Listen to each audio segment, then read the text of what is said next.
Year 2010 एक movie आती है रोबोट, जिसमें बेसिकली क्या दिखाते हैं कि जो रोबोट्स होते हैं ना, वो ह्यूमंस पे हावी हो जाते हैं और उन पे कब्ज़ा कर लेते हैं। उनमें इतनी पावर आ जाती कि ह्यूमंस भी उनका कुछ नहीं कर पाते।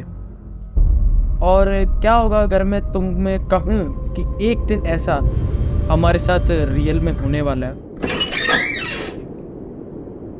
हाय, this video is not on current social issues, but this is on the horror mystery of AI that will come in future. So let's start.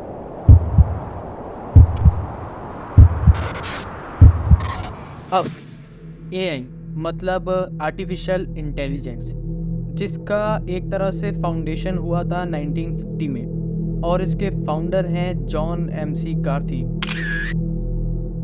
Hope मैं सही प्रोनाउंस कर रहा हूँ, गलत हो सकता है। तो AI को जो फाउंड किया गया था, वो ये सोच के किया गया था कि एक ऐसी मशीन बनाई जाए जिससे ह्यूमंस को फ़ायदा हो, एक ऐसी मशीन जो कि हमारा काम इजी कर दे। और हमें लगा था कि अगर ये चीज़ होगी तो ये हमें बहुत फ़ायदा देगी, और इसके आने से हम सबका काम इजी होगा और आगे चल के हम एक अच्छा नेशन डेवलप कर पाएंगे। पर इसकी एक दूसरी साइड थी जो किसी ने नहीं देखी।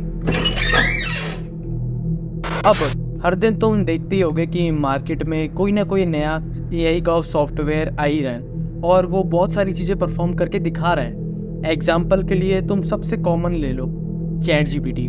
तुम सब यूज़ करते ही होगे, ऑफ कोर्स तुमने नाम तो कहीं ना कहीं इसका सुना ही होगा। और मैं भी कभी कभी इससे अपना काम निकलवा लेता हूँ, कभी रिसर्च के लिए हो गया या थोड़ी स्क्रिप्ट में हेल्प हो गई। अब बात यह है कि इंडिया की जो पॉपुलेशन है ना, उसमें से ऑलमोस्ट कुछ 10% लोग होंगे जो AI का यूज़ कर रहे हैं आज के टाइम पे, बाकी ये लोग नहीं कर रहे हैं। तो एक तरह से मशीन जो है ना, वो नई नई चीज़ें लर्न कर रही है और हर फील्ड में आ रही है हमें रिप्लेस करने के लिए। लेकिन हम कुछ सीख नहीं रहे, हम सिर्फ अपने डिवाइसेस में लगे हुए हैं स्क्रॉल करने में।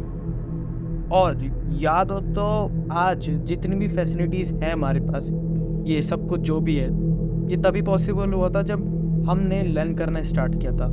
जब ह्यूमंस ने लर्न करना स्टार्ट किया था, तब जाके वो आज इस लेवल पे हैं। और आज के टाइम पे ये हो रहा है कि मशीन नई चीज़ें लर्न कर रही है और हम अपना टाइम वेस्ट कर रहे हैं। तो अब इस पॉइंट को लो कि मशीन नई चीज़ें लर्न कर रही है, तो हो सकता है कि वो भी इतनी डेवलप हो जाए इतने सालों बाद जितने हम हुए हैं। अब उस पॉइंट को एक बार रहने दो, मैं एक थ्योरी बताता हूँ जो कि उस पॉइंट से कनेक्ट होगी। Fiction comes to reality. इस थ्योरी का मतलब ये है कि जो भी चीज़ें हम फिक्शन में देखते हैं, मूवीज़ में, वेब सीरीज़ में या टीवी में, या फिर जो भी चीज़ें हमने कभी ना कभी सोची थी अपने बचपन में, वो आगे चल के रियल में देखना। जैसे कि एक टाइम पे अपन ने सोचा था ऑटोमेटिक कार्स के बारे में, और उन्होंने देखा भी था किसी न किसी मूवी में, लेकिन हमें पता नहीं था ना कि वो रियल में आएगी, और ये एक तरह से अनबिलीवेबल लगता था, पर वो चीज़ हुई। आज के टाइम पे देखा ही होगा कितनी ऑटोमेटिक कार्स हैं। और एक और एग्जांपल दूं तो एक टाइम पे अपन ने सब ने फ्यूचर के बारे में बोलते ये सोचा होगा कि आगे चल के रोबोट्स आएंगे, और अभी भी अगर मैं ये बोलूँ इमेजिन करो, तो 99% लोगों ने यही इमेजिन करा होगा फ्यूचर को, कि रोबोट्स हैं, मशीन्स हैं, और टेक्नोलॉजी बहुत ज़्यादा एडवांस हो गई है। तो कहीं ना कहीं हमें भी पता है कि फ्यूचर में ऐसा होने वाला है, कहीं ना कहीं हमारे दिमाग में भी ये चीज़ है, और इस चीज़ को बड़े बड़े लीडर्स ने एक तरह से थ्रेट भी बताया है। I think the danger of AI is much greater than the danger of nuclear warheads by a lot. अब AI के जो गॉडफादर थे, गॉफ्री हिंटन, उन्होंने भी गूगल कंपनी को रिज़ाइन दे दिया है और AI को एज अ थ्रेट बताया है, जो कि AI के गॉडफादर थे।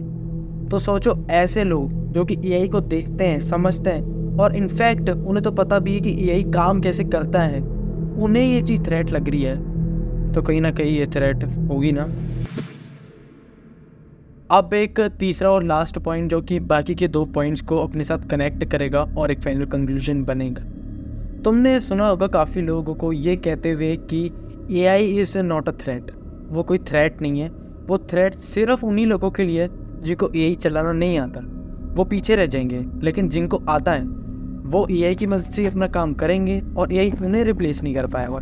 सिर्फ उन्हें ही करेगा जिनको एआई चलाना भी नहीं आता, और जिनको आता है वो एआई की मदद से ही आगे डेवलप होंगे और एआई कोई थ्रेट नहीं रहेगा। और कुछ लोग तो ये एग्जाम्पल भी देते हैं कि जब कंप्यूटर आया था सब कह रहे थे कि वो भी सबकी जॉब्स ले लेगा, सब एकदम अनएम्प्लॉयड हो जाएंगे कंप्यूटर्स के आने की वजह से, पर ऐसा नहीं हुआ। कंप्यूटर आया तो लोगों ने उसका यूज़ करा और जिससे उनकी प्रोडक्टिविटी बढ़ी और भी ज़्यादा एम्प्लॉयमेंट हुई।